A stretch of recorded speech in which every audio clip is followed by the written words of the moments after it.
سال حج پر گیا، وہاں ایک بوڑھا شیخ مجھے ملا اور وہ یمن کے علاقے کے عالم تھے، سفید داڑھی تھی. میں ان کے پاس جا کے بیٹھا، لوگ اس کے حلقے میں جمع تھے. تو اس بابے سے جب گفتگو ہوئی تو اس نے مجھے کہا کہ اسی مسجد نبی میں قاری فتح محمد صاحب پانی پتی رحمہ اللہ ایک بہت بڑے عارف اور بزرگ اللہ والے گزرے ہیں. فرمایا میں نے ان سے قرآن پڑھا تھا اور انہوں نے بتایا کہ جو اس وقت امام نماز پڑھاتا ہے یہ بھی ان کا شاگرد ہے اور وہ قاری فتح محمد پانی پتی دیوبند کا شاگرد ہے. میں اس موضوع کو لمبا نہیں چھیڑتا. تلاوت آیات کے ساتھ تعلیم کتاب کہ قرآن پاک کی معنی، مطالب اور مفہوم. میری مختصر معلومات کے مطابق اس وقت صرف مکتب دیوبند کے علماء نے جو قرآنی تفاسیر عربی، اردو اور مختلف زبانوں میں لکھی ہے ان کی تعداد 250 سے بھی زیادہ ہے. صرف صرف تفسیریں، اور ان میں کئی تفسیریں ایسی ہیں جو کئی جلدوں پر مشتمل ہیں، 20 30 جلدوں کی. بلکہ علامہ افغانی کے 10 سال کے دروس ہمارے بہاولپور کے ایک عزیز نے، ایک بزرگ نے جمع کیے جو ان کا شاگرد تھا.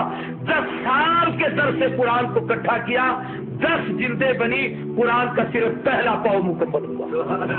کیا علم ہے ان لوگوں کے پاس، آدمی اس کا تصور نہیں کر سکتا. تیسری چیز ہے تعلیم حکمت کہ شریعت کے احکامات اور مسائل. یہ مجھ سے پہلے کہہ رہا تھا عزیز رشیدی کہ ارے بھائی ایک گنگوئی جیسا فقیہ پیش کرو، ایک مفتی کفایت اللہ دہلوی پیش کرو، ایک مفتی عزیز الرحمان دہلوی پیش کرو، ایک مفتی محمد شفیع پیش کرو، ایک مفتی محمود پیش کرو جو اپنے اپنے میدان میں فقاہت کے وہ امام اور مجتہد اور شہنشاہ ہے کہ بڑے بڑے لوگوں نے ان کے سامنے گھٹنے تھے. اور میں اگر اس موضوع کو چھیڑوں تو لمبی باتیں ہو جائیں گی. علم تفسیر کی خدمت کی ہے تو ان لوگوں نے، حدیث کی خدمت کی ہے تو ان لوگوں نے، فقہ کی خدمت کی ہے تو ان لوگوں نے، مدارس کا جال بچھایا ہے تو ان لوگوں نے. کسی نے حضرت شیخ الہند مولانا محمود الحسن رحمہ اللہ جو دیوبند کا سب سے پہلا شاگرد تھا، استاد بھی محمود ہے، شاگرد بھی محمود ہے. ایک چھوٹے سے انار کے درخت کے نیچے ایک استاد اور شاگرد بیٹھ کر علم کو سیکھ رہے ہیں. اور شاگرد محمود نے جب وہ محمود حسن بن گئے، علامہ زمان بنے، تو کسی نے کہا حضرت آپ کی کچھ تصنیف تو ہمارے سامنے نہیں آئی، آپ اتنے بڑے علامہ کہلاتے ہیں. فرمایا میاں میری تو ہر میدان میں تفسیر ہے، تو میری تصریف ہے، کس میدان کی تصریف دیکھنا چاہتے ہو، کون سی کتاب پڑھنا چاہتے ہو؟ اس نے کہا کہ ہم نے تو کوئی نہیں دیکھی. فرمایا میرے قرآن کی تفسیر میں اگر کوئی تصریف دیکھنا چاہتے ہو شبیر احمد عثمانی کو دیکھ لو، علم حدیث میں میری کوئی تصریف دیکھنا چاہتے ہو میرے شاگرد انور شاہ کو دیکھ لو، اگر فقاہت میں میری کوئی تشریف دیکھنا چاہتے ہو میرے عزیز الرحمان اور کفایت اللہ کو دیکھ لو. فرمایا اگر تم لوگ میری تشریف کو دیکھنا چاہتے ہو، سیاست کے میدان میں کچھ پڑھنا چاہتے ہو میرے شاگرد عبید اللہ سندھی کو دیکھ لو. اگر تم میری تشریف پڑھنا چاہتے ہو جناب والا تاریخ کے میدان میں مجھے کچھ دیکھنا چاہتے ہو میرے ایک ہی شاگرد تصوف کا امام اشرف علی تھانوی کو دیکھ لو. میرے اگر تم میرے تدبر اور حوصلے کو پڑھنا چاہتے ہو میرے شاگرد حسین احمد مدنی کو دیکھ لو. میری دعوت و تبلیغ کو دیکھنا چاہتے ہو میرے الیاس کو دیکھ لو. میرا ایک ایک شاگرد ایسا ہے. میں علی وجہ البصیرت کہتا ہوں تاریخ میں 2 انسان ایسے گزرے ہیں جن کی شاگردوں کی مثال دنیا میں نہ پہلے پیش ہوئی نہ قیامت تک پیش ہو سکے گی. پہلے دور میں امام اعظم نعمان بن ثابت ابو حنیفہ امت کا وہ فقیہ اور مجتہد تھا جس کے شاگرد ایک ایک شاگرد ایسا تھا جس کی مثال دنیا نہیں دے سکی. یا دوسرا شیخ الہند مولانا محمود حسن رحمہ اللہ ہے جن کا ایک ایک شاگرد ایسا ہے جو اپنے زمانے اور اپنے فن کا امام ہے جس کی مثال دنیا میں نہیں. میں اس موضوع کو لمبا نہیں کرتا، میں مختصر بات عرض کرتا ہوں. اور تاریخ میں کہا کہ ایک حدیث ہے بڑی عجیب، مشکات میں علماء بیٹھے ہیں، حضور نے فرمایا قرب قیامت میں یکون فی آخر الزمان امت لہم مثل اجر اولہم. آخر دور میں ایک جماعت آئے گی، وہ پہلوں کے نقش قدم پر چلے گی، ان جیسے کام کرے گی، اللہ ان پچھلوں کو ان جیسا اجر دے گی.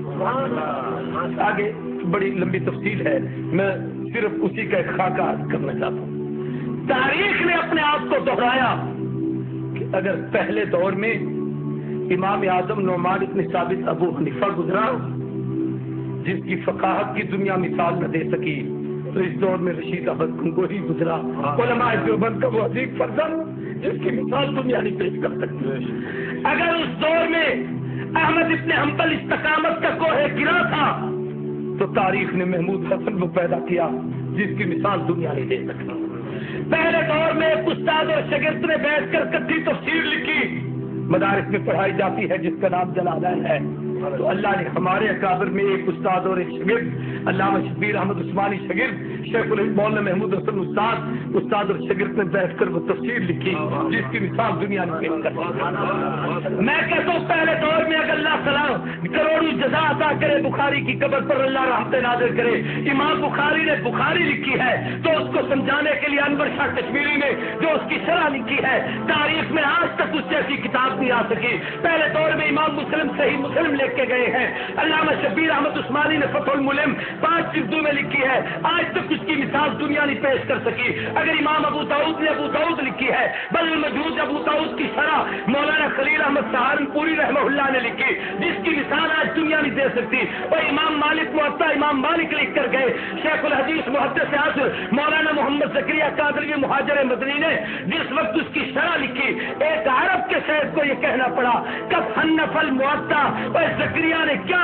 موطا امام مالک کی شرح لکھی ہے کہ اس کو پڑھنے کے بعد ایسے لگتا ہے کہ شاید امام مالک بھی ابو حنیفہ کا مقلد۔ ہمارا ایک عالم بے مثال، ایک عالم باکمال، ایک عالم لازم۔ میں یہ کہہ دوں تو بیچاری خدا کی قسم، اگر وہاں بخاری کی قبر سے خوشبو آئی ہے تو یہاں 6 مہینے تک لاہور کی قبر، امام الاولیاء مولانا احمد علی لاہوری کی قبر سے، اور اب تو ہزاروں ایسے ہیں جن کی قبروں سے جنت کی خوشبو دنیا میں مہکی ہے۔